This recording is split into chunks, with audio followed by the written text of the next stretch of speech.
Cet endroit est réservé aux riches, pas à quelqu'un comme vous. Allez manger ailleurs. 40 personnes ont entendu mon gendre m'humilier devant l'entrée de mon propre restaurant. Ce qu'il ignorait, c'est que j'attendais précisément ce moment depuis 8 mois. Avant de poursuivre, abonnez-vous à la chaîne, activez la cloche car nous publions de nouvelles histoires chaque jour. Laissez un like et dites-nous en commentaire depuis quelle ville vous nous regardez. Je m'appelle Javier Moreno Alonso. J'ai 64 ans et ce que je vais vous raconter s'est produit il y a 14 mois, en octobre 2023. Cette soirée a bouleversé mon existence à jamais, mais pas du tout comme mon gendre Rubén Torres Navarro l'avait imaginé lorsqu'il a décidé de m'humilier en public. Tout a débuté un mardi après-midi. J'arrivais directement de l'Hospital Universitario La Paz, où j'avais passé les 18 dernières heures au chevet de ma mère Rosa Alonso, 89 ans, qui venait de subir une opération d'urgence pour une fracture de la hanche. Je n'avais pas dormi, j'avais à peine changé de vêtements. Je portais un jean usé, une chemise en coton froissé et de vieilles baskets. Mon apparence était celle d'un homme épuisé, ordinaire, sans prétention. Il était 19h40 lorsque je suis arrivé au restaurant Casa Moreno, dans le quartier de Chambry, à Madrid. Mon intention était simple: avaler un repas rapide au comptoir, vérifier le déroulement du service du soir et retourner à l'hôpital. Jamais je n'aurais pensé que cette soirée allait devenir le tournant de toute mon existence. L'entrée du restaurant était bondée. 40 personnes patientaient en file pour obtenir une table. Casa Moreno a toujours été reconnu pour sa cuisine traditionnelle espagnole agrémentée d'une touche contemporaine. Et les mardis, nous proposons un menu spécial qui attire les foules. La chaleur des lumières intérieures contrastait avec la fraîcheur d'octobre qui commençait à se faire sentir dans les rues madrilènes. Je me suis approché de la porte principale avec naturel, comme je l'avais fait des milliers de fois au cours des 40 dernières années. Mais avant même de pouvoir toucher la poignée, une main ferme s'est posée sur mon épaule. Je me suis retourné et j'ai vu le visage de Rubén, mon gendre, le mari de ma fille unique Martha. « Excusez-moi, monsieur », a dit Rubén avec un sourire qui n'atteignait pas ses yeux. Sa voix était forte, volontairement forte. « La file d'attente est là-bas. Tout le monde doit patienter. » Je l'ai fixé du regard. Rubén savait parfaitement qui j'étais. Il occupait le poste de directeur régional de mes restaurants depuis mars 2021, soit 2 ans et demi. Nous nous voyions lors des réunions familiales toutes les 2 semaines. Il était venu chez moi des centaines de fois. « Rubén, c'est moi », ai-je dit à voix basse, essayant d'éviter une scène. « Je viens juste pour… » « Je sais parfaitement qui vous êtes », m'a-t-il coupé en élevant encore le ton. Plusieurs personnes dans la file se sont retournées vers nous. Et c'est justement pour cela que je vous dis que cet endroit est réservé aux clients, aux gens qui peuvent se le permettre, pas à des personnes comme vous. Le silence qui a suivi était assourdissant. 40 paires d'yeux se sont braqués sur nous. J'ai aperçu des téléphones portables se lever pour filmer. Une femme près de l'entrée a porté la main à sa bouche, stupéfaite. « Des personnes comme moi », ai-je répété en gardant mon calme. Mon cœur battait fort, mais des années d'expérience dans les affaires m'avaient appris à maîtriser mes émotions.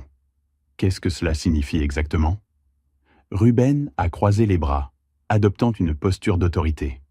Il portait un costume sombre, impeccable, des chaussures cirées, une montre coûteuse au poignet. À 36 ans, il projetait l'image d'un cadre accompli, ou du moins, il essayait. Cela signifie « Regardez comment vous êtes habillé », a-t-il lancé avec mépris, désignant mes vêtements d'un geste dédaigneux. Vous croyez que les clients veulent voir quelqu'un qui ressemble, je ne sais pas, à un sans-abri? C'est un restaurant de prestige, nous avons des standards. Pourquoi n'iriez-vous pas manger ailleurs? Il y a des soupes populaires pas très loin d'ici. Ces mots sont tombés comme des pierres. J'ai entendu des murmures parmi la foule.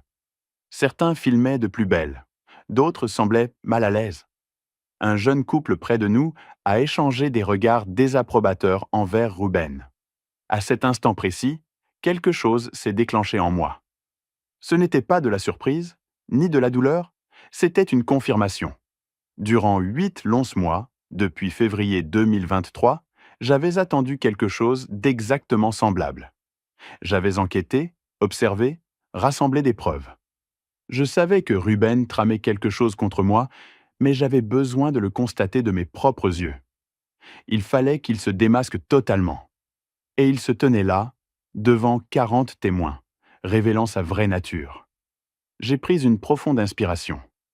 J'aurais pu tout dévoiler à cet instant. J'aurais pu lui crier que j'étais le propriétaire de tout ce qu'il voyait, mais je ne l'ai pas fait, car cette humiliation, bien que douloureuse, faisait partie d'un test bien plus vaste. Ruben, ai-je dit d'une voix posée mais ferme, es-tu certain de ce que tu fais? Il a souri avec arrogance, sûr de lui. Maintenant, veuillez vous retirer avant que j'appelle la sécurité. C'est à ce moment précis que la porte du restaurant s'est ouverte et qu'elle est apparue. Martha, ma fille, mon unique enfant. Martha Moreno Silva, 33 ans, la petite fille que j'avais élevée seule après le décès de sa mère alors qu'elle n'avait que 8 ans. Nos regards se sont croisés. J'ai vu la reconnaissance instantanée dans ses yeux. J'y ai vu aussi quelque chose qui m'a dévasté. De la honte. Pas de la honte envers son mari, mais de la honte de moi, de mon apparence, de ma présence ici. « Papa » a-t-elle chuchoté, mais elle n'a pas bougé vers moi. Elle est restée à côté de Ruben, comme si elle lui était collée. « Martha » ai-je dit doucement, tendant une main vers elle. « Tu vas laisser faire ça ?» Elle a regardé Ruben, puis moi, puis le sol. Et dans ce silence, dans ces secondes qui semblaient durer une éternité, elle a fait son choix. Elle n'a rien dit. Elle ne m'a pas défendu. Elle est simplement restée là, muette, du côté de son époux. Et à cet instant, bien que cela m'ait blessé plus que les mots ne sauraient l'exprimer, j'ai su que j'avais eu raison d'attendre, car maintenant, j'avais 40 témoins de ce que je devais confirmer. Ma fille avait été entièrement manipulée, et Ruben avait montré son vrai visage. J'ai hoché lentement la tête, j'ai glissé la main dans la poche de mon pantalon, et j'ai senti le poids froid des clés. Les clés portant l'emblème de Casa Moreno, celles qui ouvraient chacune des 12 propriétés que j'avais bâties de mes propres mains pendant 40 ans de labeur honnête. « D'accord, » ai-je dit. « Finalement, appelons le gérant. Je crois qu'il y a des choses à éclaircir. » Ruben a ri. Un rire bref, méprisant. « Le gérant Alberto travaille pour moi, mais si vous insistez... » Il a fait un geste de la main et un homme est sorti du restaurant. Alberto Ruiz Campos, 43 ans, gérant de l'établissement depuis 11 ans. Son visage a blêmi en me voyant. « Alberto, » ai-je dit calmement, « peux-tu apporter les documents de propriété qui se trouvent dans le coffre de mon bureau, s'il te plaît ?» J'ai vu Alberto déglutir. J'ai vu Ruben froncer les sourcils, perplexe. J'ai vu Martha me dévisager sans comprendre, et j'ai su que ce qui allait suivre changerait tout à jamais. Alberto Ruiz Campos est resté figé à l'entrée du restaurant. Ses yeux allaient de moi à Ruben, puis de nouveau à moi. La sueur commençait à perler sur son front, malgré le froid d'octobre. Il travaillait avec moi depuis 11 ans, 11 années durant lesquelles nous avions construit une relation de confiance et de respect mutuel. « Alors, Alberto, » a pressé Ruben avec impatience, « qu'est-ce que tu attends? Si ce monsieur importune, appelle la sécurité. » Alberto a ouvert la bouche, mais aucun son n'en est sorti. Je pouvais lire le conflit sur son visage. Il me reconnaissait parfaitement. Il savait qui j'étais réellement, mais il savait aussi que Ruben était le directeur régional, son supérieur hiérarchique direct dans l'organigramme officiel. La hiérarchie de l'entreprise l'avait placé dans une position impossible. « Alberto », ai-je répété avec sérénité, « les documents du coffre, tu sais lesquels ? » « Monsieur Moreno » a commencé Alberto, mais Ruben l'a interrompu brusquement. « Monsieur Moreno ? Pourquoi tu l'appelles comme ça ?» La voix de Ruben sonnait différemment à présent, moins assurée. Il y avait une note d'incertitude qui n'existait pas auparavant. « Alberto, cet homme est confus. Il a probablement un problème mental. J'ai vu des cas comme ça, des personnes âgées qui... » « Je ne suis pas confus, » l'ai-je coupé. Ma voix était basse, mais chaque mot tranchait l'air comme une lame. Et je n'ai aucun problème mental.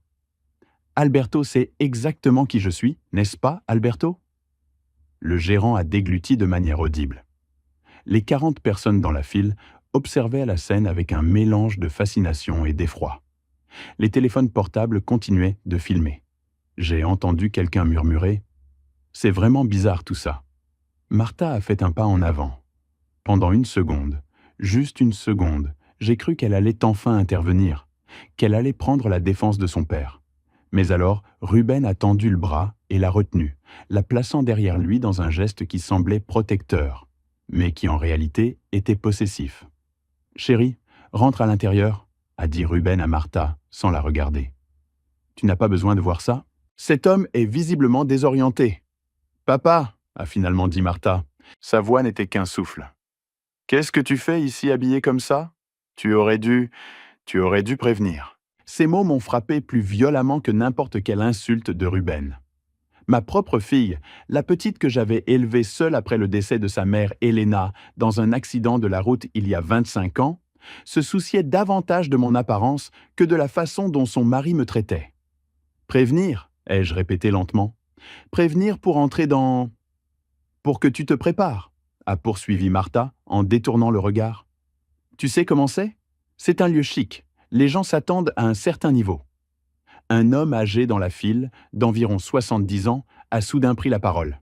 « Pardonnez-moi, mais c'est absurde. Si ce monsieur veut manger, laissez-le manger, peu importe sa tenue. » Ruben s'est tourné vers lui d'un air sévère. « Monsieur, cela ne vous concerne pas. Je gère une situation relative aux politiques de cet établissement. »« Des politiques ?» est intervenue une jeune femme avec un accent catalan. « Je viens ici depuis des mois et je n'ai jamais vu qu'on refuse quelqu'un à cause de ses vêtements. Mon copain est venu une fois en survêtement après la salle de sport, et personne n'a rien dit. »« Les politiques ont changé, » a répondu Ruben sèchement. « Nous avons désormais des standards plus élevés. Ce restaurant est sous une nouvelle direction. » Ces mots, « nouvelle direction ». J'ai senti quelque chose se crisper dans ma poitrine. Au cours des 8 derniers mois, depuis que j'avais engagé le détective privé Marcos Delgado en février 2023, j'avais rassemblé des preuves des intentions de Ruben. Des messages où il parlait de moderniser l'entreprise, de dégager le vieux du chemin, de prendre le contrôle total. Mais l'entendre proclamer « nouvelle direction » avec autant d'assurance, comme si c'était un fait accompli, révélait la profondeur de son plan. « Nouvelle direction ?» ai-je demandé posément. « Autorisé par qui ?» Ruben m'a toisé avec une condescendance absolue. « Par le conseil d'administration, évidemment. Mais vous n'avez pas à vous préoccuper de ces détails. Écoutez, monsieur, je vais être clair avec vous. Je ne veux pas être grossier, mais vous effrayez les clients. Vous ne voyez pas que les gens sont mal à l'aise ? » J'ai regardé autour de moi. Effectivement, certaines personnes semblaient mal à l'aise, mais pas à cause de moi. Elles étaient mal à l'aise face à la situation dans son ensemble, face à la cruauté gratuite de Ruben, face au silence complice de Martha, face à la paralysie d'Alberto.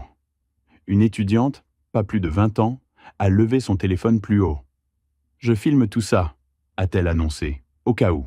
« Parfait », a dit Ruben avec un sourire glacial. « Filmez. Je veux qu'il soit consigné que ce restaurant maintient ses standards, que nous ne laissons pas n'importe qui entrer et gâcher l'expérience de nos vrais clients. » À ce moment-là, j'ai pris une décision cruciale. J'aurais pu sortir les clés immédiatement. J'aurais pu lui montrer sur le champ qui commandait réellement. Mais je ne l'ai pas fait, car j'avais besoin de voir jusqu'où Ruben irait. Il me fallait davantage de témoins. Il me fallait des preuves irréfutables, non seulement de son arrogance, mais de sa cruauté calculée. « Ruben, » ai-je dit d'une voix mesurée, « je vais te donner une dernière chance. Réfléchis bien à ce que tu es en train de faire. » Il a ri. Un rire bref, méprisant, empreint de dédain. « Une dernière chance ? Vous me menacez ? Alberto, appelle la sécurité immédiatement. Cet homme est menaçant. »« Ruben, s'il te plaît, » a dit Martha, enfin, la voix légèrement tremblante. « Peut-être qu'on pourrait... »« Tais-toi, Martha, » lui a-t-il lancé sèchement. « C'est moi qui gère ça. » J'ai vu ma fille se recroqueviller. Littéralement, elle s'est faite plus petite sous ces mots. Et à cet instant, j'ai compris quelque chose de terrible. Ce n'était pas nouveau. Ruben lui parlait ainsi habituellement. Il l'avait domestiquée, il l'avait transformée en une version soumise d'elle-même. La Martha que je connaissais, celle qui avait été courageuse et déterminée, avait disparu. Alberto a finalement parlé. « Monsieur Torres, peut-être devrions-nous...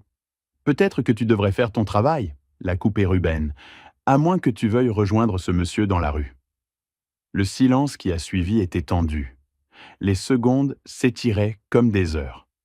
J'observais chaque détail.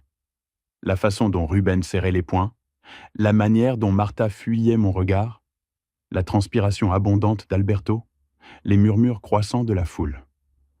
Un homme en costume d'affaires est sorti du restaurant, manifestement un client. Que se passe-t-il ici? Cela fait 20 minutes que j'attends mon second plat. Excusez-moi, monsieur Ramirez, a dit Ruben aussitôt, changeant de ton pour un registre servile. On vous l'apporte tout de suite. Nous résolvons juste un petit problème de sécurité. Ça n'a pas l'air petit, a observé monsieur Ramirez en me regardant. Et pourquoi traitez-vous ce monsieur de cette façon? Parce qu'il n'a pas sa place ici, a répondu Ruben fermement. Monsieur Ramirez, vous êtes un client privilégié. Vous savez que nous veillons beaucoup à l'atmosphère de ce lieu. L'atmosphère que je vois en ce moment est effroyable, a répliqué l'homme. Je n'avais jamais rien vu de tel chez Casa Moreno. Et je viens ici depuis 3 ans. 3 ans. Depuis 2020, avant même que Ruben ne travaille ici. J'ai souri intérieurement. Chaque seconde qui passait, mon gendre se démasquait davantage. Les preuves s'accumulaient. « Papa, a tenté Martha à nouveau, s'il te plaît, rentre juste à la maison. On en parle demain. » Non, ai-je dit simplement. Je ne m'en vais pas. Pas tant que tout cela ne sera pas entièrement réglé. Ruben a fait un pas vers moi. Pendant un instant, j'ai cru qu'il allait me pousser physiquement. Mais alors, Alberto s'est interposé et, bien qu'il tremblât visiblement, il a dit quelque chose d'inattendu. « Monsieur Torres, je crois que nous devrions appeler Madame Vega. » Cristina Vega Romero, mon associée. La seule personne, en dehors de mon avocat, qui connaissait tous les détails de mon enquête sur Ruben. Ruben a légèrement blêmi. Pourquoi faire? Parce que des situations comme celle-ci nécessitent une autorisation supérieure, a bégayé Alberto. Et c'est là que j'ai perçu la première lueur de doute réel dans les yeux de Ruben, le tout premier instant où son assurance absolue a commencé à se fissurer. La mention de Cristina Vega a changé quelque chose dans l'atmosphère. Ruben a tenté de reprendre contenance rapidement, mais j'avais capté cette fraction de seconde où la panique avait affleuré dans ses yeux. Il connaissait Cristina depuis sa prise de poste comme directeur régional, il y a 2 ans et demi. Elle était le visage public de l'entreprise, celle qui apparaissait dans les interviews et les événements d'entreprise. Mais ce que Ruben ignorait, c'était tout ce que Cristina savait vraiment. Inutile de déranger Madame Vega à cette heure, a dit Ruben en retrouvant son ton autoritaire. C'est un problème mineur que je peux résoudre moi-même. Mineur, est intervenue l'étudiante qui continuait de filmer. Cela fait 15 minutes que vous humiliez ce monsieur. Ce n'est pas mineur. Ruben l'a complètement ignoré. Il s'est tourné vers moi, les bras croisés. Écoutez, je vais être généreux. Je vais vous donner 20 € de ma poche pour que vous alliez dîner ailleurs. Ça vous paraît correct?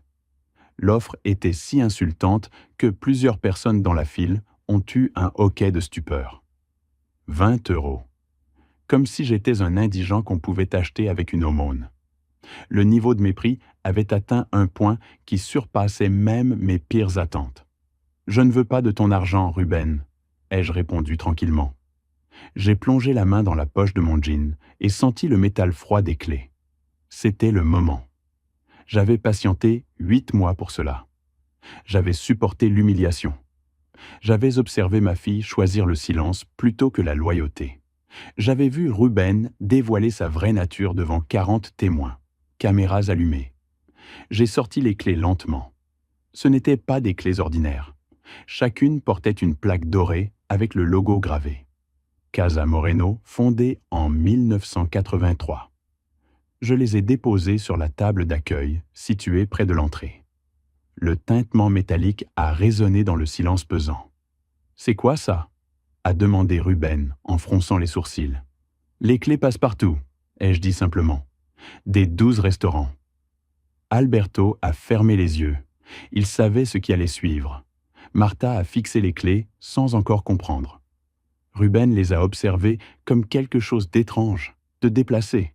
« Alberto, » ai-je dit en élevant légèrement la voix pour que tous entendent. « Apporte le dossier bleu du coffre de mon bureau. celui qui contient les documents originaux de constitution de l'entreprise et les certificats de propriété actualisés.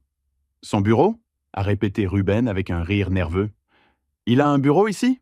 Alberto, de quoi parle-t-il? Alberto a ouvert la bouche, mais aucun son n'en est sorti. Il semblait sur le point de s'évanouir. Réponds-moi, Alberto, a ordonné Ruben d'une voix dure. Cet homme a un bureau dans mon restaurant?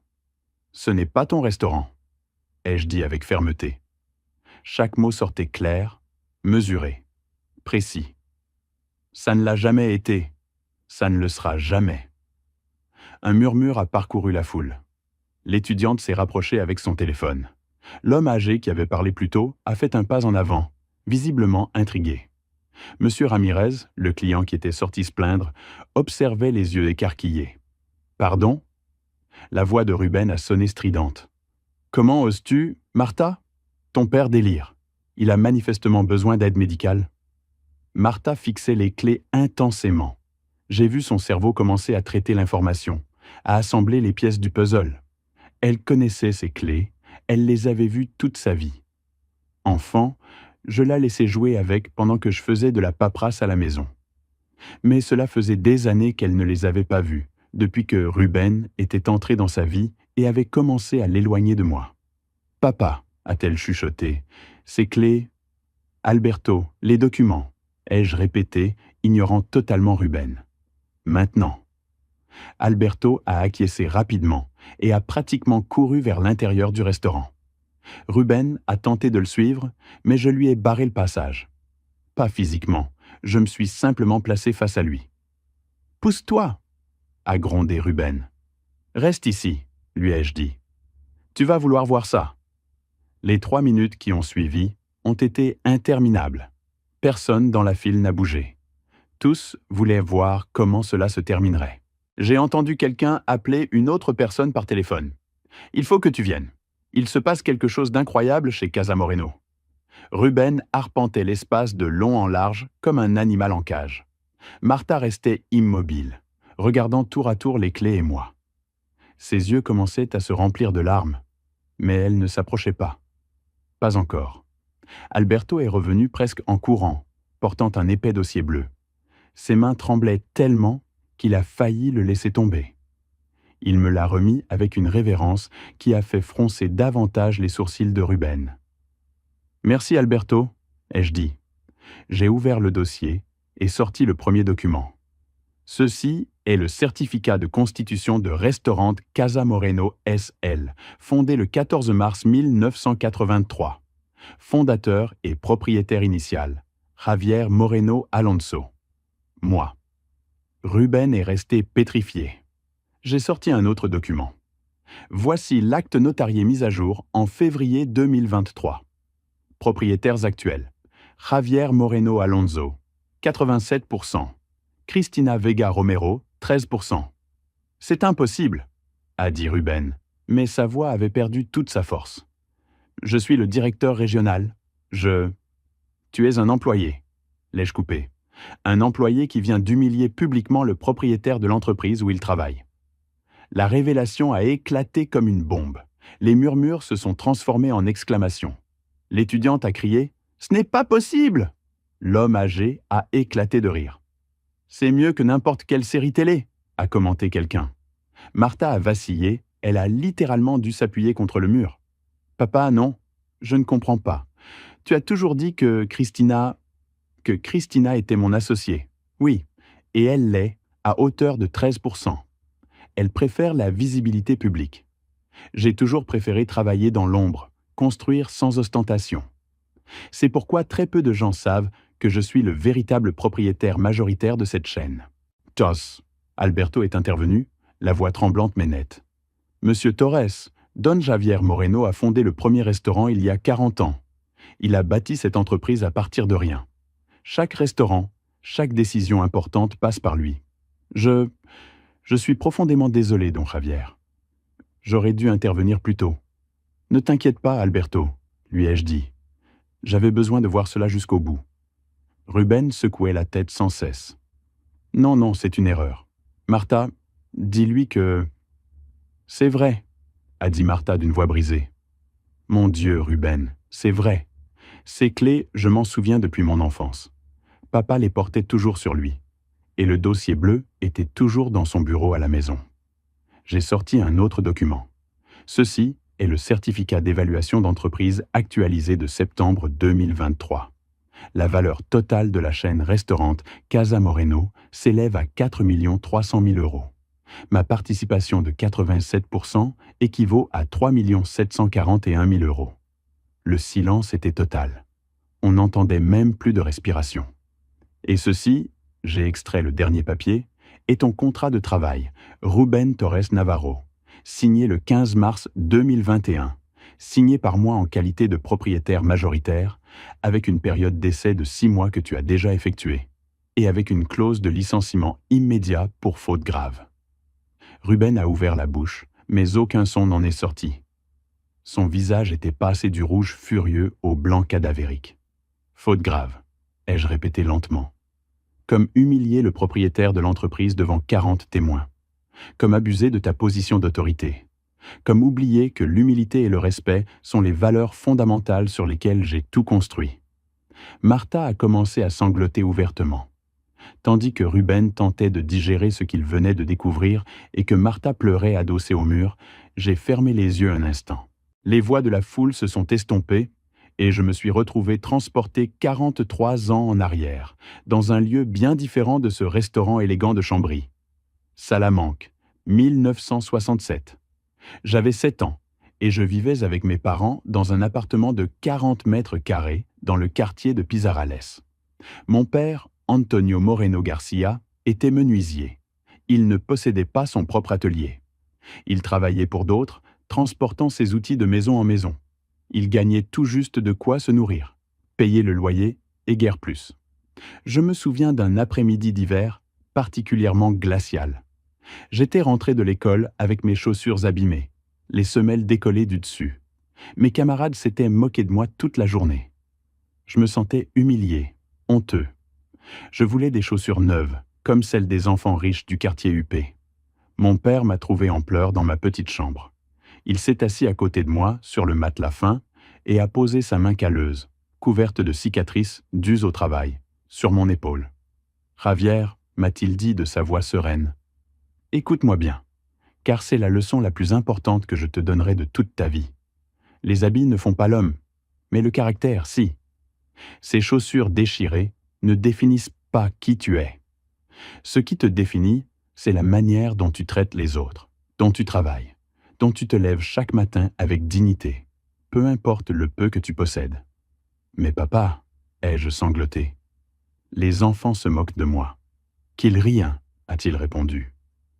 Les gens qui rient des autres à cause de leurs vêtements ou de leur argent sont des personnes vides.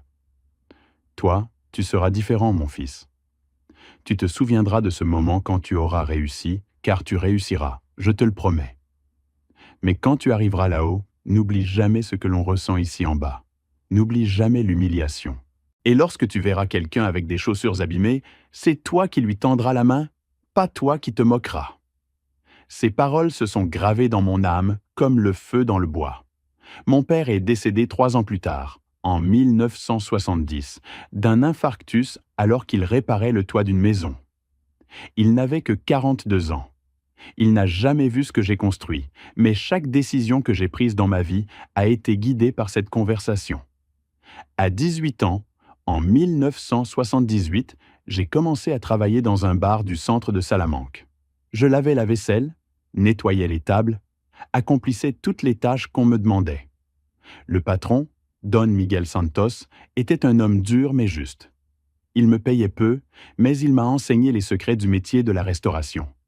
« Javier, me disait-il, tandis que je récurais le sol à 2 heures du matin. Un restaurant, ce n'est pas juste de la nourriture, c'est de la dignité. Quand une personne franchit cette porte, peu importe qu'elle porte un costume ou des haillons, elle mérite d'être traitée avec respect, car tout le monde a besoin de manger et partager un repas est l'acte le plus humain qui soit. J'ai travaillé 5 ans pour Don Miguel. J'ai économisé chaque peseta possible. Je vivais dans une chambre louée, mangeais le strict minimum, ne dépensais rien de superflu. Ma mère, Rosa, me soutenait, même si elle s'inquiétait de me voir travailler autant. En mars 1983, j'ai enfin eu assez d'argent pour franchir le pas. Enfin, pas tout à fait. J'avais 8000 pesetas d'économie. Il m'en fallait 22 000 pour louer un petit local et acheter l'essentiel. Mon oncle Sébastien Alonso, frère de ma mère, m'a prêté les 12 000 pesetas manquantes. « Rends-les-moi quand tu pourras », m'a-t-il dit. « Sans intérêt, mais à une condition.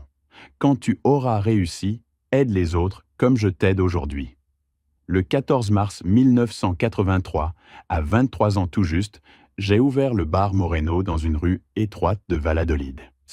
J'avais décidé de m'y installer car les opportunités y étaient meilleures qu'à Salamanque. Le local faisait 25 mètres carrés, 6 tables, une cuisine minuscule. J'étais le cuisinier, le serveur, l'homme de ménage et le comptable. Les 2 premières années ont été éprouvantes. Je travaillais de 6 heures du matin à minuit. Je dormais 4 heures, je mangeais les restes. Il y a eu des semaines où je gagnais à peine de quoi payer le loyer du local. J'ai failli abandonner 1000 fois. Puis, en août 1988, tout a basculé. Une femme de 28 ans est entrée en cherchant du travail. Elle s'appelait Cristina Vega Romero. Elle avait étudié la cuisine à Madrid, mais aucun restaurant ne voulait l'engager comme chef, car les femmes n'ont pas d'autorité en cuisine, lui disait-on. Je ne peux pas te payer beaucoup, lui ai-je avoué honnêtement. J'arrive à peine à survivre. L'argent n'est pas ma priorité pour l'instant, a-t-elle répondu. J'ai besoin de prouver que je sais cuisiner. Donne-moi cette chance. Je l'ai embauchée. Et Cristina a transformé mon petit bar en quelque chose de spécial. Sa créativité, sa passion pour la cuisine traditionnelle espagnole, rehaussée de touches modernes, son dévouement absolu. En 6 mois, les gens faisaient la queue pour manger dans notre petit local. Au bout d'1 an, il a fallu trouver un espace plus grand. Cristina, lui ai-je dit en décembre 1989, je veux que tu sois mon associé. Je n'ai pas grand-chose à t'offrir pour l'instant, mais si tout cela se développe, nous grandirons ensemble. Nous avons pleuré tous les deux ce jour-là. 2 personnes rejetées, sous-estimées, humiliées par la société. Elle parce qu'elle était une femme dans un univers machiste de cuisine. Moi parce que j'étais pauvre dans un monde qui ne valorisait que l'argent. Mais ensemble, nous avons bâti quelque chose fondé sur des valeurs différentes. Le respect, l'humilité, la qualité, la dignité. Au cours des 35 années suivantes, nous avons ouvert 11 restaurants supplémentaires. Madrid, Barcelone, Valence, Séville, Bilbao. Chacun maintenant les mêmes principes. Chaque employé traité avec dignité. Chaque client servi avec respect, quelle que soit son apparence. Et jamais, au grand jamais, je n'ai oublié ces chaussures abîmées de mon enfance. Jamais je n'ai oublié les paroles de mon père. C'est pourquoi j'ai toujours porté des vêtements simples. C'est pourquoi je n'ai jamais fait étalage de quoi que ce soit. C'est pourquoi j'ai laissé Cristina être la figure publique tandis que je travaillais dans l'ombre. J'ai ouvert les yeux. Je suis revenu au présent, à l'entrée du restaurant de Chambry, aux 40 personnes qui m'observaient, à Ruben paralysé par le choc, à Martha en pleurs. « Tu sais pourquoi j'ai toujours été habillé comme ça, Ruben ?» ai-je demandé à voix haute. « Parce que mon père, un menuisier pauvre, m'a appris que les vêtements ne font pas l'homme. Toi qui es né dans une famille aisée, tu n'as jamais retenu cette leçon. Tu as jugé un livre par sa couverture, et cela vient de te coûter ta carrière. » Ruben essayait de parler, mais ses mots n'étaient pas cohérents. Son visage alternait entre le blanc livide et le rouge furieux. Martha s'était laissée tomber sur une chaise proche, sanglotant la tête entre les mains. La foule demeurait dans un silence absolu, attendant la suite. « Il y a autre chose que vous devez tous savoir », ai-je dit en élevant légèrement la voix, pour m'assurer que chaque personne présente entende distinctement. « Surtout toi, Ruben, et toi aussi, Martha. » J'ai sorti mon téléphone portable de ma poche, un modèle simple, rien d'ostentatoire, comme tout ce que je possède. J'ai ouvert le dossier de messages sauvegardés et j'ai commencé à lire à voix haute. 22 février 2023. Message de Ruben Torres à son ami Daniel. Le vieux imbécile sera bientôt écarté. Il perd ses capacités. Martha et moi contrôlerons tout en moins d'1 an. J'ai déjà obtenu qu'elle signe des procurations. Le hoquet collectif fut audible. Martha a brusquement relevé la tête, les yeux exorbités. 15 mars 2023, ai-je poursuivi. Message à son cousin Andrés Torres. L'entreprise vaut des millions, mais le grand-père ne sait pas la gérer. Avec des méthodes modernes, on peut tripler les bénéfices. Il me suffit de l'écarter sans qu'il s'en aperçoive. Comment? Comment avez-vous ces messages? A bredouillé Ruben. Parce qu'il y a 8 mois, le 19 février 2023 exactement, j'ai remarqué quelque chose d'anormal dans ton comportement lors d'une réunion de famille, ai-je expliqué avec calme. C'était le dimanche de l'anniversaire de ta belle-mère, ma mère Rosa. Nous étions tous chez moi pour célébrer. Je me rappelle parfaitement de ce jour. J'ai brièvement fermé les yeux, revivant cet après-midi. Ça avait été une belle journée d'hiver. Ma mère fêtait ses 89 ans. Martha était venue avec Ruben. En surface, tout paraissait normal, mais j'avais remarqué des détails subtils qui m'avaient troublé. Pendant le repas, Ruben, tu chuchotais constamment à l'oreille de Martha, ai-je poursuivi. Quand j'essayais de discuter avec ma fille, tu l'interrompais. Quand j'ai proposé que nous allions visiter ensemble le nouveau restaurant de Barcelone la semaine suivante, tu as répondu que Martha était très occupée. Mais ce qui m'a véritablement alerté, c'est ce que j'ai entendu en allant aux toilettes. Le silence s'est encore approfondi, si c'était possible. Je suis passé dans le couloir et je vous ai entendu discuter dans la cuisine. Martha disait « Je ne peux pas demander ça à mon père ». Et toi, tu as répondu « Tu dois le faire, c'est pour notre avenir. Il est vieux, il ne comprend pas comment fonctionnent les affaires modernes. Il nous faut le contrôle total avant qu'il ruine tout ce que nous avons construit. » Martha a sangloté plus fort. « Papa, je ne voulais pas... » « Ce que nous avons construit, ai-je répété ces mots en les soulignant. Comme si tu avais bâti quoi que ce soit, Ruben. Comme si avoir travaillé 2 ans et demi comme salarié te donnait des droits sur 40 années de mon labeur. Ruben a tenté de se ressaisir. C'est sorti de son contexte. Je voulais juste... Du contexte? L'ai-je interrompu. Laisse-moi t'en donner davantage. Donc, le lendemain, lundi 20 février, j'ai retenu les services de Marcos Delgado, détective privé, licence numéro 3412. Je lui ai demandé d'enquêter sur toutes tes communications, tes mouvements financiers et tes rendez-vous. Le tout en toute légalité, bien entendu, en utilisant les ressources auxquelles j'ai droit en tant que propriétaire de l'entreprise. J'ai sorti plusieurs autres feuillets du dossier bleu. Au cours des 8 mois suivants, Marcos a rassemblé des informations fascinantes. Par exemple, nous avons découvert que le 28 mars, tu as eu une entrevue avec Ricardo Bermudez, avocat d'affaires, pour l'interroger sur les procédures permettant de faire déclarer quelqu'un mentalement incapable et de prendre le contrôle de ses entreprises. Martha a crié « Non! Ruben, je t'en prie, dis-moi que ce n'est pas vrai. » L'avocat, soit dit en passant, a refusé ton dossier et m'a immédiatement appelé, ai-je ajouté. Ricardo et moi sommes amis depuis 20 ans. Il m'a tout raconté. Ruben a reculé comme s'il avait reçu un coup physique. Des gens dans la foule ont commencé à le huer. L'étudiante avait changé de téléphone car sa batterie s'était épuisée, mais elle continuait de filmer. 15 avril, des messages où tu persuadais Martha que je perdais la mémoire, que j'avais commis des erreurs graves dans les finances du restaurant de Séville. Des erreurs qui n'ont jamais existé d'ailleurs. Alberto, peux-tu confirmer que le restaurant de Séville a connu son meilleur trimestre de l'histoire durant cette période? Alberto a acquiescé vigoureusement. Oui, don Javier, une augmentation de 32% des bénéfices. 30 mai, ai-je continué. Tu as convaincu Martha d'annuler nos déjeuners hebdomadaires que nous maintenions religieusement depuis 10 ans. Tu lui as dit que j'étais obsédé par l'idée de la contrôler et qu'elle avait besoin d'indépendance. Tu t'en souviens, Martha? Ma fille pleurait de manière inconsolable. Il m'a dit que c'était pour mon bien, que tu n'acceptais pas que j'étais adulte, que je devais fixer des limites.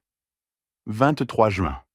Tu as demandé à Martha de signer des documents qui, selon toi, n'étaient que de simples formalités administratives. En réalité, c'étaient des procurations qui te permettraient d'agir en son nom si elle héritait de ma part de l'entreprise. Dieu merci, Mon avocat Ernesto Campos a examiné ces documents avant qu'ils n'aient de validité réelle et m'a alerté. Ruben a tenté de se diriger vers la sortie, mais Alberto et deux autres employés sortis du restaurant lui ont discrètement barré le passage. Juillet et août, ai-je poursuivi. Tu as dépensé 14 000 € en frais de représentation non autorisés. Des dîners dans des restaurants de luxe avec des personnes que tu décrivais comme des clients potentiels, mais qui étaient en réalité tes amis. Tout est documenté, tous les reçus ont été récupérés. C'est normal pour quelqu'un de mon rang, a balbutié Ruben. Pas quand ces dépenses ne sont pas préalablement approuvées, ai-je répliqué. Pas quand tu les présentes comme des nécessités professionnelles alors qu'il s'agit en réalité de luxe personnel. Pas quand le budget de frais de représentation du directeur régional est de 3 000 € annuels et que tu en as dépensé 14 000 en 2 mois. Monsieur Ramirez, le client privilégié, a secoué la tête avec dégoût. C'est de la fraude d'entreprise élémentaire. Septembre, ai-je continué. Tu as commencé à insinuer à Martha que je devais me retirer complètement, que j'en avais assez donné et que je méritais du repos. Très noble, sauf que ton vrai plan était que je cède le contrôle total à Martha, qui à son tour t'avait donné des procurations. Martha s'est levée en titubant. Papa, je ne savais pas. Je te jure que j'ignorais ses véritables intentions. Il m'a convaincu que c'était pour ton bien, que tu étais fatiguée, que tu méritais la paix. Je le sais, ma fille, ai-je dit d'une voix plus douce. C'est pourquoi je ne suis pas en colère contre toi de la même façon que contre lui. Mais ton silence aujourd'hui, ta honte de moi, ton choix de rester muette pendant qu'il m'humiliait, cela m'a fait plus mal que tout ce que Ruben aurait pu faire. Les larmes coulaient librement sur le visage de Martha.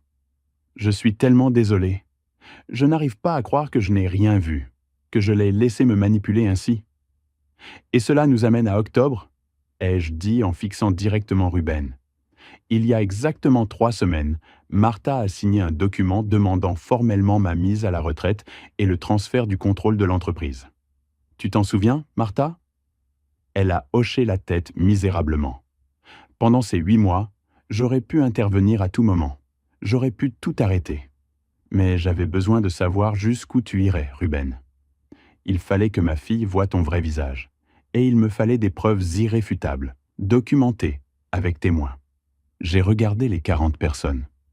Voilà pourquoi j'ai laissé cette humiliation publique se produire. Voilà pourquoi je suis venu habillé ainsi, sachant que tu étais là. Voilà pourquoi j'ai attendu que tu m'insultes devant tout le monde. Le poids de mes paroles est retombé sur tous les présents comme une chape de plomb. Ruben respirait de façon saccadée, cherchant désespérément une issue. Martha continuait de pleurer, mais ses larmes avaient désormais une nuance différente. C'étaient des larmes de compréhension, d'horreur en réalisant comment elle avait été manipulée pendant 2 ans. « Ruben Torres Navarro », ai-je dit d'une voix parfaitement calme, sans la moindre trace d'émotion. La sérénité était mon arme la plus puissante à cet instant. En vertu de mon autorité en tant que propriétaire majoritaire de restaurant Casa Moreno S.L. et en application de la clause 17, alinéa C, de ton contrat de travail, tu es licencié avec effet immédiat pour faute grave, conduite inappropriée, abus d'autorité et détournement de fonds d'entreprise. Tu ne peux pas faire ça, a fini par articuler Ruben. Il y a des procédures. Il faut une justification documentée, ai-je haussé les sourcils. Tu viens d'humilier publiquement le propriétaire de l'entreprise devant 40 témoins. Une vingtaine d'entre eux filment en vidéo. J'ai 8 mois de documentation sur tes activités frauduleuses. J'ai les reçus des 14 000 € gaspillés. J'ai des messages où tu complotes contre moi. Il te faut davantage de justification? Alberto est intervenu nerveusement. Don Javier a raison, monsieur Torres. La clause est claire. Toute conduite portant atteinte à la réputation de l'entreprise ou de ses propriétaires constitue un motif de licenciement immédiat. L'étudiante a crié depuis la file. Et en plus, on a tout filmé. Ça va devenir viral? Un homme âgé à l'accent andalou a ajouté « Je suis avocat spécialiste du droit du travail à la retraite. Le licenciement est tout à fait légal dans ces circonstances. En fait, M. Moreno pourrait porter plainte au pénal. » De plus, ai-je ajouté, Ruben m'a regardé avec une haine pure. Tu as détruit ma carrière, ma réputation, tout ça pour un malentendu stupide. Un malentendu? Ai-je répété avec incrédulité. Ruben, tu as planifié cela pendant des mois. Tu m'as traité de mendiant, d'idiot. Tu m'as dit d'aller dans des soupes populaires. Ce n'était pas un malentendu. C'était de la cruauté calculée. Et tu l'as fait parce que tu croyais sincèrement que j'étais insignifiant, que tu pouvais me piétiner sans conséquence. Je me suis tourné vers l'Assemblée. Je veux que vous compreniez tous quelque chose d'important. J'ai construit cette entreprise pendant 40 ans en me fondant sur 3 principes essentiels: l'honnêteté, l'humilité et le respect.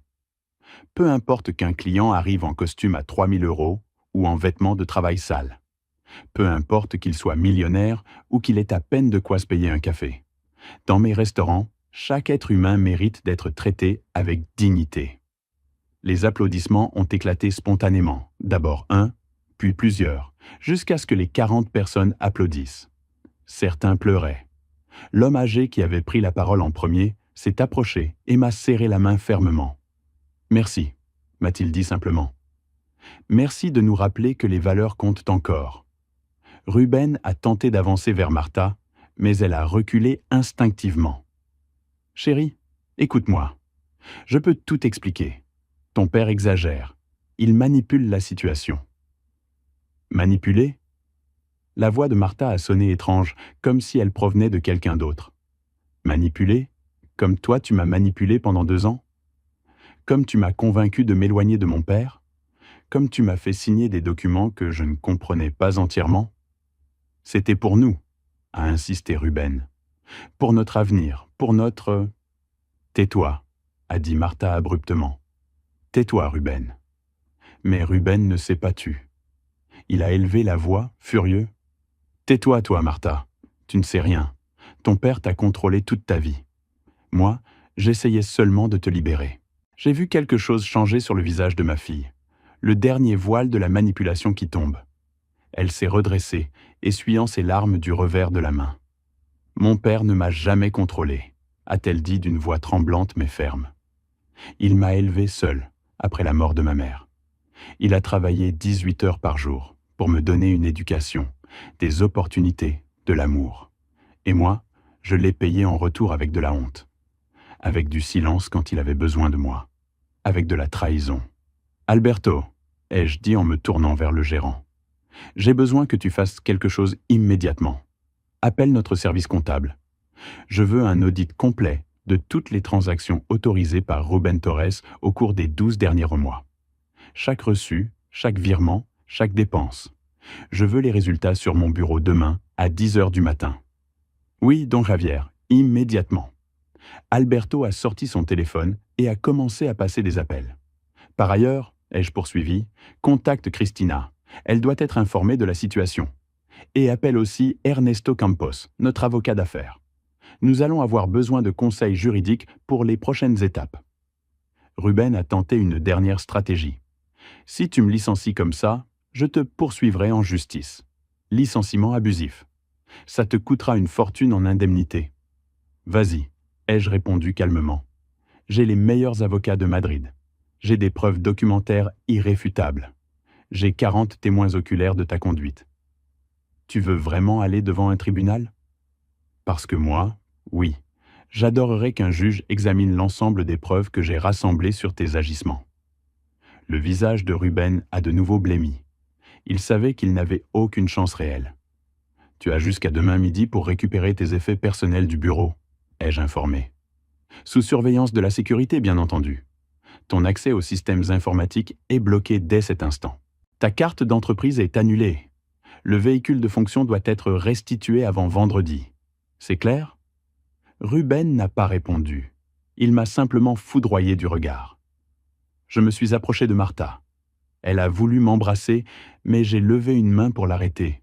Non, Martha, pas encore. Papa, s'il te plaît, tu avais 40 témoins pour faire ce qui était juste, ai-je dit en reprenant les mots que j'avais employés auparavant, mais avec plus de gravité, plus de douleur. 40 personnes ont vu ton mari m'humilier. Je t'ai appelé, je t'ai regardé droit dans les yeux, et tu as choisi de te taire. Tu as choisi la honte de mon apparence, plutôt que la défense de ton père. J'étais perdu, j'avais peur que tes amis, tes connaissances, pensent que tu avais un père pauvre, ai-je complété.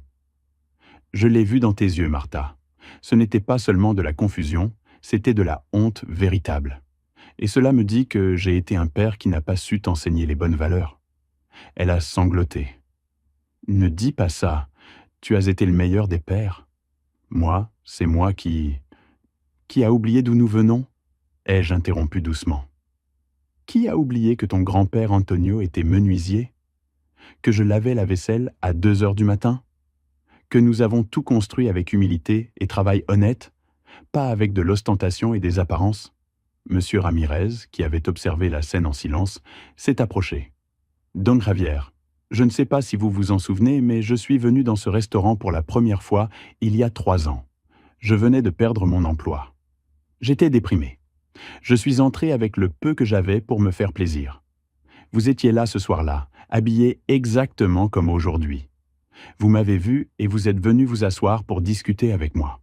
Vous avez payé mon dîner quand vous avez appris ma situation. Vous m'avez redonné de la dignité quand j'en avais le plus besoin. Les paroles de M. Ramirez ont résonné dans le silence tendu. Martha le regardait avec incrédulité, comme si elle découvrait une facette de son père qu'elle n'avait jamais vue ou qu'elle avait oubliée. « Tu ne me l'as jamais raconté », a chuchoté Martha dans ma direction. « Parce que je ne fais pas ces choses pour être reconnue », ai-je répondu simplement. « Je l'ai fait parce que c'est juste, quelque chose que, visiblement, j'ai oublié de t'enseigner correctement. » Alberto est revenu après ses appels. « Don Javier, Madame Vega est en route. Elle arrivera dans 21 minutes. Et le service comptable a déjà commencé l'audit. Ils ont trouvé quelques irrégularités préliminaires qui nécessitent un examen urgent. »« Des irrégularités ?» ai-je demandé en haussant un sourcil. Alberto a regardé nerveusement Ruben avant de répondre. « Des virements vers des comptes qu'ils ne reconnaissent pas. Des factures de fournisseurs qui n'ont jamais travaillé avec nous. Des primes approuvées sans l'autorisation du propriétaire. »« Combien ?» Ma voix était de la glace pure. « De façon préliminaire, 32 000 € sur les 6 derniers mois. » Le murmure de la foule s'est transformé en exclamation de stupeur. 32 000 €, ce n'était pas une fortune comparée à la valeur totale de l'entreprise, mais c'était du vol, une trahison frontale. Ruben a essayé de se défendre. C'était des investissements légitimes, de nouveaux fournisseurs avec de meilleurs tarifs, des primes pour les employés méritants. Des employés méritants comme ton cousin Andrés Torres, ai-je contre-attaqué. Celui qui a reçu 5 000 € de primes de performance en juillet alors qu'il n'a jamais travaillé pour nous. Ou ton ami Daniel, qui a touché 8 000 € comme consultant marketing, alors que notre véritable agence de marketing n'a jamais entendu parler de lui. Alberto a acquiescé en confirmant. Tout figure dans les registres préliminaires, Don Javier. L'examen complet est nécessaire, mais les premiers indices sont préoccupants. Je me suis tourné vers les personnes rassemblées. Voilà ce qui arrive quand quelqu'un oublie que les affaires reposent sur la confiance et l'honnêteté. Quand quelqu'un croit pouvoir voler impunément parce qu'il sous-estime celui qui dirige. Mais il y avait quelque chose de plus important que l'argent, quelque chose qui me blessait bien plus profondément. J'ai regardé Martha droit dans les yeux. « Ma fille, j'ai besoin de te poser une question et je veux la vérité absolue. » ai-je dit d'une voix douce mais ferme. Au cours de ces 2 dernières années, combien de fois Ruben t'a-t-il empêché de me voir? Combien de fois t'a-t-il convaincu d'annuler nos repas, nos appels? Martha a serré très fort les paupières. Les larmes continuaient de couler. Trop de fois. Mon Dieu, papa, trop de fois. Donne-moi un chiffre approximatif. Je ne sais pas. 50 fois, peut-être davantage. Il avait toujours un prétexte, que tu étais fatigué, que je t'accablais, que tu avais besoin d'espace, que tu avais d'autres engagements plus importants. J'ai respiré profondément. Chaque mot était un poignard. En mai 2021, avant que Ruben n'entre dans ta vie, toi et moi déjeunions ensemble chaque mercredi sans exception. Nous nous parlions au téléphone chaque soir. Nous passions les dimanches ensemble. Tu te rappelles? Elle a acquiescé entre 2 sanglots. Quand est-ce la dernière fois que nous avons parlé au téléphone, juste nous deux, sans que Ruben soit présent ou à l'écoute? Ai-je demandé. Martha a ouvert les yeux, réfléchissant. Je l'ai vue fouiller dans sa mémoire et j'ai vu l'horreur sur son visage quand elle a réalisé. Non, Je ne m'en souviens pas. Ça fait des mois, peut-être, peut-être un an, 14 mois, ai-je corrigé doucement. La dernière vraie conversation que nous avons eue remonte à août 2022. Tu m'as appelé depuis ton travail en pleurant parce que tu avais passé une mauvaise journée. Nous avons parlé pendant 1 heure. Tu te rappelles ce qui s'est passé ensuite? Elle a secoué la tête, perplexe. Quand tu es rentré chez toi ce soir-là, Ruben t'a fait une scène. Il t'a dit que c'était inapproprié, qu'à ton âge, tu ailles encore pleurer chez papa, que tu devais mûrir, que je t'infantilisais. Ça te dit quelque chose? Le visage de Martha s'est complètement décomposé. Comment sais-tu ça? Parce que c'est toi qui me l'as raconté, ai-je répondu. Tu m'as rappelé 2 jours plus tard, très brièvement, pour me dire que Ruben avait raison, que tu devais être plus indépendante, que tu ne devais pas autant me solliciter. C'est la dernière fois que tu es venue vers moi spontanément. Une femme dans la foule, la cinquantaine, a soudain pris la parole d'une voix tremblante.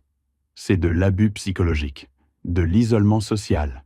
C'est l'une des premières tactiques utilisées par les manipulateurs. Ruben a explosé. Vous n'avez aucune idée de ce dont vous parlez. Je voulais que Martha soit indépendante, pas sous le contrôle de son père. Indépendante? La femme l'a affrontée directement. Ou isolée pour que vous puissiez mieux la contrôler? Je suis psychologue clinicienne. Ce que vous décrivez correspond exactement au schéma classique. Séparer la personne de son réseau de soutien, surtout des figures paternelles fortes. La rendre exclusivement dépendante de vous. Martha a chancelé. Alberto a dû l'aider à s'asseoir à nouveau. Pendant tout ce temps, a-t-elle murmuré. Pendant tout ce temps, je croyais que je grandissais, que je mûrissais. Mais j'étais juste en train de me faire manipuler. J'ai sorti un autre document de mon dossier.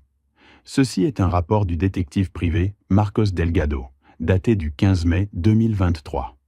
Il comprend des entretiens avec tes amis de l'université, Martha, Sarah Jiménez et Laura Gutiérrez. Tu t'en souviens? Bien sûr que je m'en souviens. C'était une de mes meilleures amies, a dit Martha. C'était, ai-je souligné.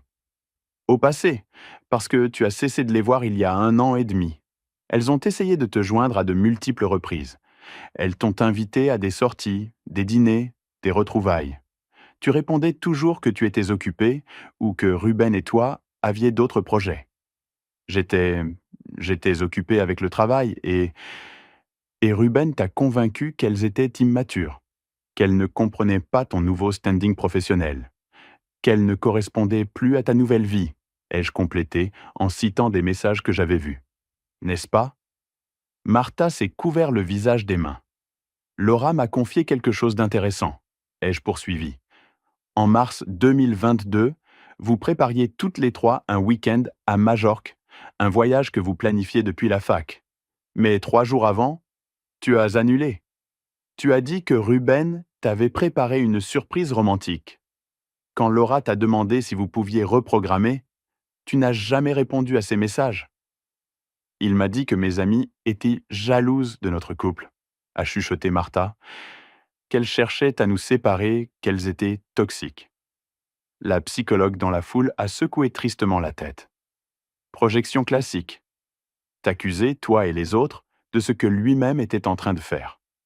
Ruben a tenté de s'approcher de Martha de nouveau, mais 2 employés du restaurant, sortis en entendant le tumulte, lui ont physiquement bloqué le passage. Cette fois, ne t'approche pas d'elle, a dit l'un d'eux, un jeune homme prénommé Pablo, qui travaillait comme sous-chef. Tu as fait assez de dégâts. Il y a encore autre chose, ai-je dit en ouvrant une autre page du rapport. Ta thérapeute, la docteure Carmen Vidal, avec qui tu suivais un travail depuis 3 ans pour surmonter le décès de ta mère, tu as arrêté la thérapie en janvier 2023. Qui t'a suggéré que tu n'en avais plus besoin? Ruben, a admis Martha d'une voix à peine audible. Il disait que la thérapie me faisait constamment revivre le passé, que je devais regarder vers l'avant. La docteure Vidal m'a contacté, inquiète, ai-je révélé. Elle m'a dit que tu avais fait des progrès significatifs et qu'interrompre brusquement le traitement pouvait être néfaste.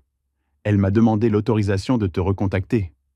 Je lui ai répondu que tu étais adulte et que tu prenais tes propres décisions. À cet instant précis, j'ai entendu une voiture s'arrêter devant le restaurant. une femme de 59 ans, les cheveux gris élégamment coupés, vêtue d'un tailleur sombre professionnel, est descendue rapidement. Cristina Vega Romero était arrivée. Ses yeux ont balayé la scène en quelques secondes. La foule rassemblée, Ruben blême et en sueur, Martha dévastée, moi tenant le dossier bleu. Des décennies de travail côte à côte lui ont permis de saisir instantanément la situation. « Javier », a-t-elle dit simplement en s'approchant. Alberto m'a mis au courant en chemin. « C'est vrai pour les 32 000 euros ? » De manière préliminaire, oui. L'audit complet sera terminé demain, ai-je confirmé. Cristina a toisé Ruben avec un mépris total. Tu es un voleur, en plus d'être un manipulateur accompli. Madame Vega, je peux expliquer, a commencé Ruben. Rien de ce que tu as à dire ne m'intéresse, l'a coupé Cristina glacialement. Je passe 36 ans à bâtir cette entreprise avec Javier. On est parti de rien, on a tout sacrifié, et toi tu débarques, un gamin de bonne famille qui n'a jamais travaillé honnêtement un seul jour de sa vie, pour essayer de nous voler ce qui nous a coûté des décennies d'efforts. Elle s'est tournée vers moi. De quoi as-tu besoin ?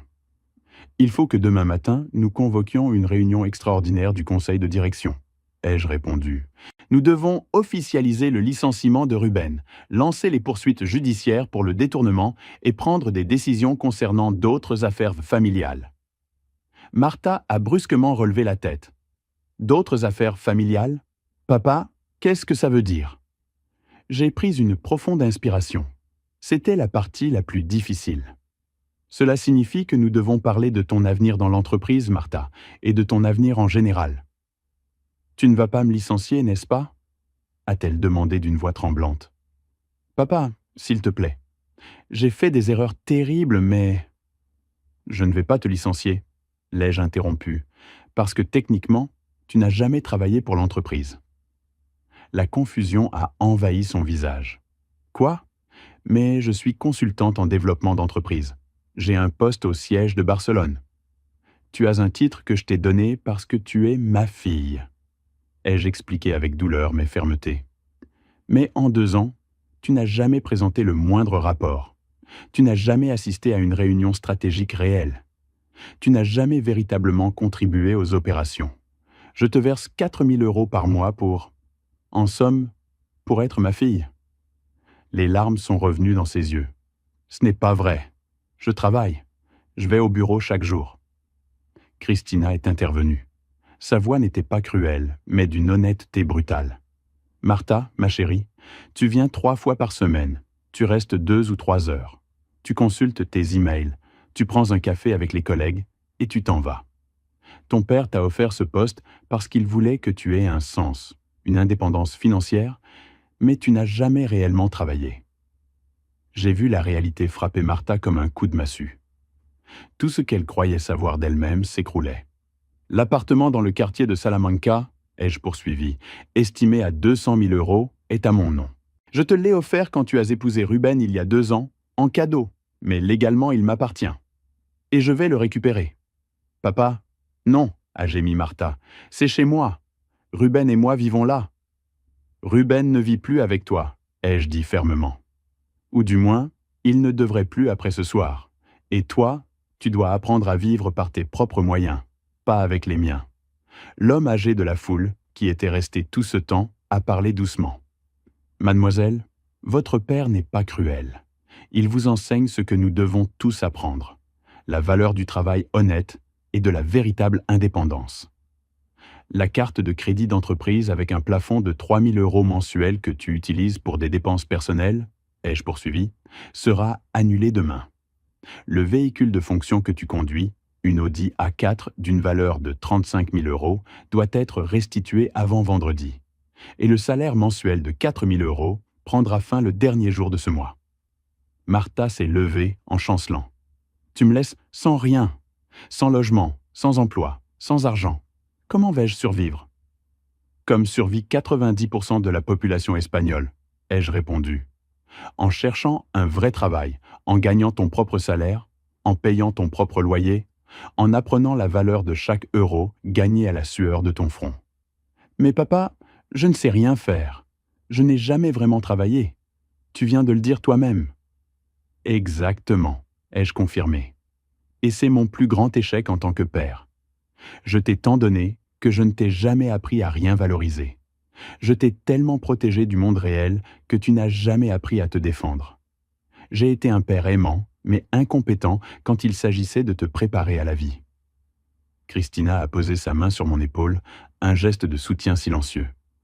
Tu as 33 ans, Martha, ai-je poursuivi. Le même âge que j'avais quand j'ai ouvert mon 3e restaurant. L'âge auquel ton grand-père Antonio cumulait déjà 15 ans de travail comme menuisier. L'âge auquel des millions de gens font vivre des familles, perdent des emprunts, construisent des vies de leurs propres mains. Mais j'ai fait des études. J'ai une licence en gestion d'entreprise, a-t-elle protesté faiblement. Que j'ai payé, ai-je rappelé. Une université privée qui coûtait 28 000 € par an pendant 4 ans. 112 000 € au total. De l'argent que je t'ai donné avec joie parce que je croyais en ton éducation. Mais une formation sans application concrète ne vaut rien. Pablo, le sous-chef qui avait bloqué Ruben auparavant, a pris la parole de façon inattendue. « Excusez-moi, Don Javier, puis-je dire quelque chose ?»« Vas-y, Pablo. »« J'ai 26 ans. J'ai commencé à travailler à 16 ans dans un café, à laver la vaisselle. J'ai suivi des cours de cuisine dans une école publique tout en travaillant les soirs et les week-ends. Il m'a fallu 8 ans pour devenir sous-chef. Je gagne 2 000 € par mois et je suis fier de chaque centime parce que je les ai gagnés, honnêtement. » Il a regardé Martha en face. « Avec tout le respect que je vous dois, mademoiselle Moreno, vous gagnez le double de moi sans rien faire. Votre père vous offre une véritable chance aujourd'hui, celle de découvrir qui vous êtes vraiment quand vous n'avez plus la richesse familiale pour vous protéger. » Le silence qui a suivi était profond. Martha regardait Pablo comme si elle n'avait jamais envisagé cette perspective. « Je ne t'abandonne pas, ma fille, » ai-je dit en adoucissant légèrement le ton. « Mais oui, je te lâche. Je t'oblige à voler de tes propres ailes parce que c'est la seule chose que j'aurais dû faire il y a des années. J'ai été un père faible qui t'a tout donné et, ce faisant, je t'ai volé la possibilité de forger ton propre caractère. »« Et si j'échoue ?» a chuchoté Martha. « Et si je n'y arrive pas toute seule ?»« Alors tu échoueras, » ai-je répondu honnêtement. « Et tu te relèveras. Et tu réessaieras. Comme je l'ai fait après avoir failli faire faillite 3 fois au cours de mes 5 premières années. Comme Christina l'a fait quand aucun restaurant ne voulait l'embaucher parce qu'elle était une femme. Comme des millions de gens le font chaque jour. » Christina a ajouté gentiment, « Martha, ton père ne te punit pas, il te libère. La cage dorée dans laquelle tu vivais était belle, mais c'était quand même une cage. » Ruben, qui était resté silencieux en encaissant sa propre destruction, a tenté un dernier assaut désespéré. C'est de l'abus financier. Couper sa propre fille de toute ressource. Je peux porter plainte. « Vas-y, » l'ai-je défié. « Porte plainte contre un père qui cesse d'entretenir financièrement sa fille adulte de 33 ans. Je suis sûr que tu trouveras beaucoup de sympathie au tribunal. » Un autre véhicule s'est arrêté devant le restaurant. Un homme d'une 50aine d'années en est descendu, mallette d'avocat en main. Ernesto Campos, mon avocat d'affaires depuis 20 ans. Alberto avait dû l'appeler en même temps que Christina. « Javier » a salué Ernesto en s'approchant rapidement. Je suis venu dès qu'Alberto m'a contacté. Le détournement est avéré. 32 000 € en estimation préliminaire, ai-je confirmé. Il faudra déposer une plainte pénale en plus des actions civiles. Ernesto a acquiescé en sortant des documents de sa mallette. J'ai apporté les papiers de cessation d'emploi et les ordonnances de restriction préventive, ainsi que les documents que tu m'as demandé de préparer il y a 3 mois concernant l'autre affaire. Ruben a blêmi encore davantage, si c'était possible. Des ordonnances de restriction ? Interdiction de vous approcher de tout établissement de restaurant Casa Moreno dans un rayon de 100 mètres, a expliqué Ernesto froidement. Interdiction de contacter les employés de l'entreprise. Interdiction d'accéder aux systèmes informatiques de la société. Toute violation de ces restrictions entraînera des poursuites judiciaires immédiates. « C'est ridicule », a protesté Ruben faiblement. « C'est une protection d'entreprise standard en cas de licenciement pour faute grave », a répliqué Ernesto, en particulier lorsqu'il y a des preuves de détournement de fonds. D'ailleurs, tu devrais remercier Don Javier d'être aussi magnanime. Il pourrait te faire arrêter dès ce soir. J'ai regardé la foule qui demeurait là, à observer. 40 personnes qui avaient été témoins de tout. 40 inconnus qui connaissaient maintenant mon histoire, ma douleur, ma décision. Il y a encore quelque chose que vous devez tous savoir, ai-je annoncé en élevant la voix. Quelque chose que ni Ruben, ni Martha, ni la majorité de mes employés ne connaissent. Quelque chose que je construis en secret depuis 10 mois. Christina m'a regardé, surprise. 10 mois ? Javier, de quoi parles-tu ? J'ai souri pour la première fois de toute la soirée. Un sourire sincère, empli de dessein. Depuis janvier 2023, j'ai redirigé 23% des bénéfices nets de notre entreprise vers un projet personnel. Un projet que Christina a approuvé sans en connaître exactement la nature, en se fiant à mon jugement. C'est vrai, a confirmé Christina.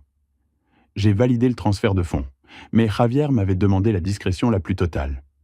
Il m'avait dit que c'était important et je lui ai fait confiance. Détourner des fonds ?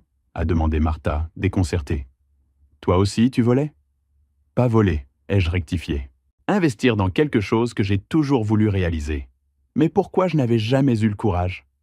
Jusqu'à ce que la manipulation de Ruben et ton éloignement me fassent réfléchir à ce qui compte véritablement dans la vie.